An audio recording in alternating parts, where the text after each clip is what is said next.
দুই সতীন কিভাবে একসাথে থাকতে পারে, কিন্তু এরা দুই না, 3 সতীন ছিল একসাথে। স্ক্রিনে থাকা এই লোকটির নাম আহাদ। প্রথম বিয়ে করেন এবং সেই সংসারে রয়েছে এক মেয়ে যার নাম আকসা। সেই সংসারের কথা গোপন করে সে দ্বিতীয় বিয়ে করে তৃষা নামে এক মেয়েকে। তৃষা আহাদের সাথে ফটোগ্রাফির কাজ করত। তৃষা আহাদের প্রথম সংসার বা মেয়ের ব্যাপারে কিছুই জানতো না।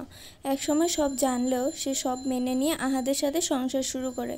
একটা সময় পর তারা দুই সতীন একসাথে থাকতে শুরু করে। একটা সময় পর আহাদের প্রথম স্ত্রী বাসা ছেড়ে চলে গেলে সে তার সংসার ভাঙার সকল দোষ তৃষাকে দিয়ে যায় এবং আরও বলে দুই সতীন কখনো একসাথে থাকতে পারে না। তৃষা এই কথার জিদেই তার স্বামীকে তৃতীয় বিয়ে করাবে বলে এফবিতে একটি ভিডিও বানায়। তখন তাদের একজন ফেসবুক ফলোয়ার আখি তৃষাকে নক দেয়। আখি তৃষাকে জিজ্ঞেস করে যে সে তার স্বামীকে কেন তৃতীয় বিয়ে করাতে চাচ্ছে। তখন তৃষা পুরো ঘটনা খুলে বললে কথা বলতে বলতে তৃষা এবং আখির মাঝখানে বেশ ভালো একটি সম্পর্ক গড়ে ওঠে। বলা বাহুল্য, তৃষা নামের এই মেয়ের এর আগেও রয়েছিল একটি সংসার এবং সেখানে একটি ছেলে রয়েছে। সেই ছেলেটি বর্তমানে সে তার দাদি বাড়িতেই রয়েছে। এক সময় পর তৃষা আখির সাথে দেখা করে এবং সে নিজ ইচ্ছায় তার স্বামীকে আখির সাথে বিয়ে দিয়ে দেয়। বর্তমানে তারা দুই সতীনই একসাথে একই বাসায় থাকে এবং বড় বউ তার বাবার বাসায় থাকে। তার ডিভোর্স হয়ে গিয়েছে আহাদের সাথে।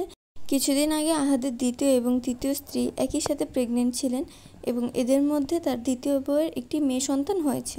So that's it for today, bye bye.